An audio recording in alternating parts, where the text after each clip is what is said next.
નમસ્કાર વિદ્યાર્થી મિત્રો, હું છું પરેશ ધારવિયા અને તમે જોઈ રહ્યા છો પીડીસી એજ્યુકેશન. આ વિડીયોમાં આપણે વાત કરીશું ટાટ એક્ઝામ 2019ના ખૂબ જ અગત્યના ટોપિકો વિશે. તો જોઈએ આજનો વિડીયો. મિત્રો, જો તમે મારી ચેનલમાં નવા હો તો સબસ્ક્રાઈબ કરી બાજુમાં બેલ આઇકન અચૂક દબાવી દેજો. જો વિડીયો ગમે તો લાઇક કરી કમેન્ટ બોક્સમાં કમેન્ટ જરૂરથી કરી દેજો. અધ્યયનના પ્રકારો વિશે ચર્ચા કરીએ તો પહેલો પ્રકાર છે અભિસંધાન દ્વારા અધ્યયન. પાવલોવે આ નિયમ આપ્યો હતો. તેમણે કૂતરા પર પ્રયોગ કર્યો હતો. સિદ્ધાંત શું આપ્યા હતા?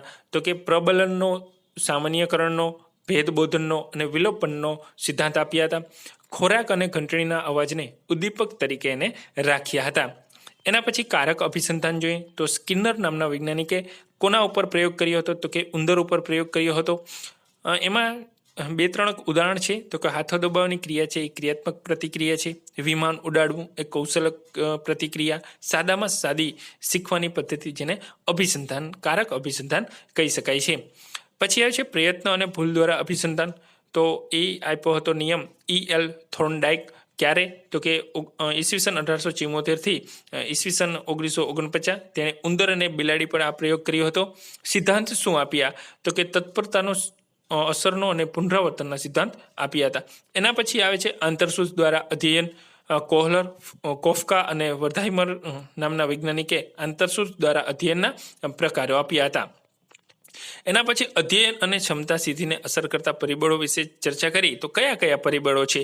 તો પ્રેરણા, પરિપક્વતા, પૂર્વાનુભવો, તત્પરતા, સહેતુકતા, સક્રિયતા, રસ અને ધ્યાન તાજેતરતા અધ્યયન અને ક્ષમતા વિધિના આ અસર કરતા પરિબળો છે. પછી પ્રત્યાયન પ્રક્રિયાના ઘટકો કયા કયા છે? તો કે પ્રેષક, સંકેતીકરણ, સંદેશો, માધ્યમ, અસંકેતીકરણ, સંદેશો પ્રાપ્ત કરનાર, પ્રતિપોષણ, વિક્ષેપ કે અવરોધ જે પ્રત્યાયન પ્રક્રિયાના ઘટકો કહી શકાય. એના પછી પ્રત્યાયન પ્રક્રિયાના પ્રકારો. તો કે આંતરિક, વૈયક્તિક અને જૂથ સમૂહ આ એના પ્રકારો છે. એમાં એક માર્ગી પ્રત્યાયન જોઈએ તો લશ્કરી અધિકારીઓએ સૈનિકોને આપેલ હુકમ જેને એક માર્ગી કહેવાય. દ્વિમાર્ગી એટલે સંદેશો આપનાર અને સ્વીકારનાર હોય તો એને દ્વિમાર્ગી પ્રત્યાયન કહેવાય.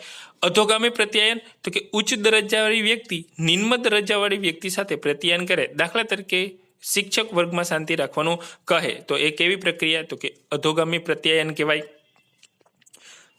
પછી ઉર્ધ્વગામી પ્રત્યાયન તો કે નિમ્ન દરજ્જાવાળી વ્યક્તિ ઉચ્ચ દરજ્જાવાળી વ્યક્તિ સાથેનું પ્રત્યાયન એટલે કે કર્મચારી પોતાના મેનેજરને રિપોર્ટ આપે તો એને કહેવાય ઉર્ધ્વગામી. પછી સમસ્તરીય પ્રત્યાયન તો કે સમાન વ્યક્તિઓ વચ્ચેનું પ્રત્યાયન. દાખલા તરીકે શિક્ષક અને વિદ્યાર્થી વચ્ચેનું પ્રત્યાયન તો એને કહેવાય સમસ્તરીય પ્રત્યાયન. ઔપચારિક પ્રત્યાયન તો કે શિષ્ટાચાર કે નિયમ પ્રમાણે, દાખલા તરીકે સૈનિક ઉપલા અધિકારીને સલામી આપે એને કહેવાય ઔપચારિક પ્રત્યાયન. એના પછી અનૌપચારિક પ્રત્યાયન તો કે શિષ્ટાચાર કે નિયમ વગર થતું પ્રત્યાયન. દાખલા તરીકે મિત્રો વચ્ચેનું પ્રત્યાયન તો એને કહેવાય અનૌપચારિક પ્રત્યાયન. શાબ્દિક પ્રત્યાયન જેમાં ભાષાનો ઉપયોગ થતો હોય. અશાબ્દિક પ્રત્યાયન જેમાં ભાષાનો ઉપયોગ ન થતો હોય. પ્રત્યક્ષ પ્રત્યાયન સંદેશો મોકલનાર અને સ્વીકારનાર સામસામે હોય તો એને પ્રત્યક્ષ કહેવાય. અને અપ્રત્યક્ષ પ્રત્યાયન એટલે કે સંદેશો મોકલનાર અને સ્વીકારનાર દૂર હોય. એના પછી વાત કરીએ બચાવ પ્રયુક્તિની. બચાવ પ્રયુક્તિમાં પહેલો આક્રમકતા. ઉદાહરણ તરીકે કામથી કંટાળેલો શિક્ષક બાળકને ધમકાવે. બીજું, બાળકને કોઈ ધમકાવે તો બાળક રમકડું તોડી નાખે જેને કહેવાય આક્રમકતા. પછી પ્રક્ષેપણ. ઉદાહરણ તરીકે રમતગમતમાં હારેલ ટીમ મેચ રેફરીનો દોષ કાઢે અથવા તો ઓછા ગુણ મેળવનાર વિદ્યાર્થીઓ પરીક્ષકનો દોષ કાઢે છે જેને કહેવાય પ્રક્ષેપણ. પછી ક્ષતિપૂર્તિ. એના ઉદાહરણ જોઈએ તો કે અભિનેત્રી બનવાનું શક્ય ન બનતા લતા મંગેશકરે કંઠ વિકસાવી સુપ્રસિદ્ધ પાર્શ્વ ગાયિકા બન્યા જેને કહેવાય ક્ષતિપૂર્તિ. બીજું, ભણવામાં સારો દેખાવ ન કરનાર વિદ્યાર્થી રમત ક્ષેત્રે નામના મેળવે છે. એના પછી તાદમ્યત્ય તો કે ફિલ્મમાં વિલનને મારતા જોઈ પોતે હીરો છે એમ માની ખુશ થાય એને કહેવાય તાદામ્ય. ઉર્ધ્વરીકરણ એટલે શું? તો કે દાખલા તરીકે પ્રેમમાં નિષ્ફળ મળતા ઉત્તમ કવિ બનવું જેને કહેવાય ઉર્ધ્વીકરણ. એના પછી અલિપ્તતા. તો એનું ઉદાહરણ જોઈએ તો કે નાપાસ થનાર વિદ્યાર્થી પોતાના રૂમમાં ભરાઈ રહે છે, નાખુશ થાય છે અને કલાકો સુધી રૂમમાં રહે છે તો એને કહેવાય અલિપ્તતા. પછી એના પછી 7મો છે ધ્યાનાકર્ષક. તો ઉદાહરણ તરીકે નમનો ભણવો, કજિયો કરવો જેને કહેવાય ધ્યાનાકર્ષક. એટલે કે કોઈ પણ વ્યક્તિનું ધ્યાન આકર્ષિત કરતું હોય તો એને કહેવાય ધ્યાનાકર્ષક બચાવ પ્રયુક્તિ. પછી વિવિધ અવસ્થાઓની વાત કરીએ તો ગર્ભાવસ્થા હોય, શિશુઅવસ્થા, પછી કિશોરાવસ્થા, પછી તરુણાવસ્થા, પુખ્તાવસ્થા, પ્રૌઢાવસ્થા અને વૃદ્ધાવસ્થા, આવી રીતે અવસ્થાઓનો ક્રમ હોય. સૌથી પહેલા ગર્ભાવસ્થા, પછી શિશુઅવસ્થા આવે, કિશોરાવસ્થા આવે, તરુણાવસ્થા આવે, પુખ્તાવસ્થા આવે, પ્રૌઢાવસ્થા આવે ને વૃદ્ધાવસ્થા આવે. હવે ગર્ભાવસ્થા કોને કહેવાય તો કે જન્મ પૂર્વેથી 9 મહિના જેને વધુ વૃદ્ધિ થાય તો એ ગર્ભાવસ્થા. શિશુ અવસ્થા તો કે જન્મથી 5 વર્ષનો હોય તો એને શિશુ અવસ્થા કહેવાય. કિશોરાવસ્થા જો કે 6 થી 12 વર્ષ હોય તો એને કિશોરાવસ્થા કહેવાય.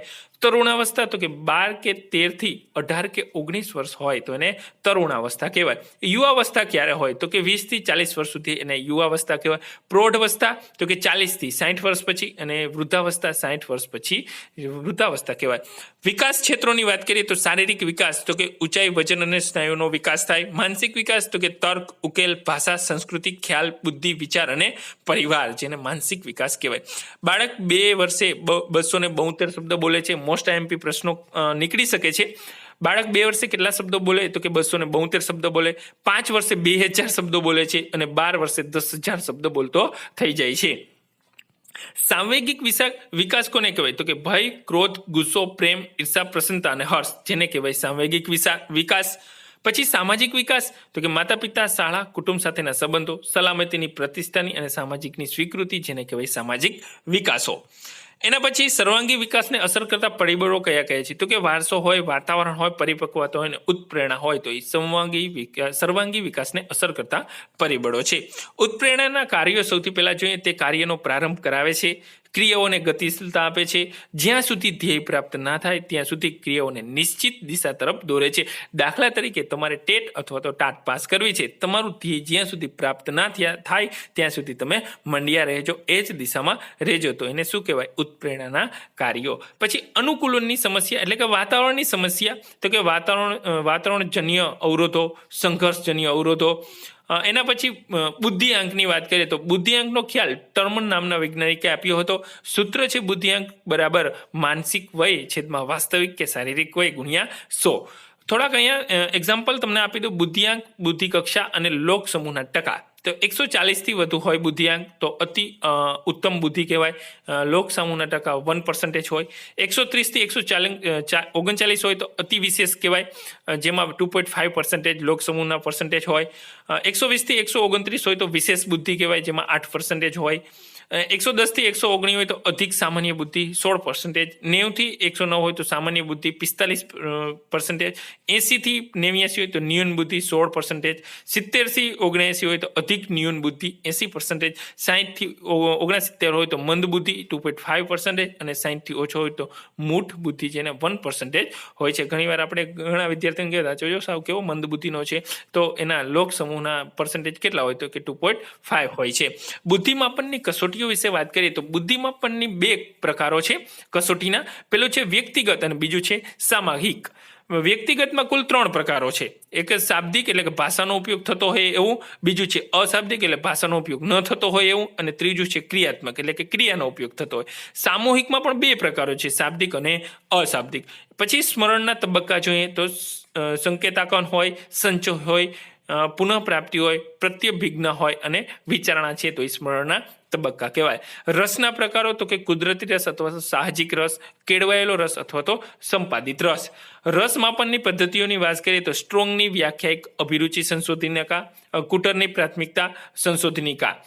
ધ્યાન પર અસર કરતા પરિબળો કયા કયા છે તો કે બાહ્ય પરિબળની વાત કરીએ જે ઉદ્દીપકની તીવ્રતા, ગતિ, કદ, રંગ, નવીનતા, વિષમતા કે વિરોધ અને પુનરાવર્તન, જે ધ્યાન પર અસર કરે છે. પછી આંતરિક પરિબળો કયા છે તો કે રસ કે અભિરુચિ છે, શિક્ષણ અને તાલીમ છે, જરૂરિયાત, મનોવલણ, શારીરિક માનસિક સ્થિતિ અને પૂર્વાનુભવ, જેને કહેવાય આંતરિક પરિબળો.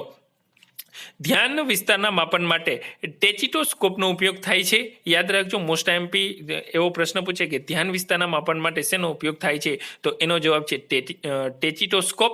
ધ્યાન વિસ્તાર અંગેનો સૌપ્રથમ પ્રયોગ ઈસવીસન 1854માં સર વિલિયમ હેમિલ્ટને કર્યો હતો.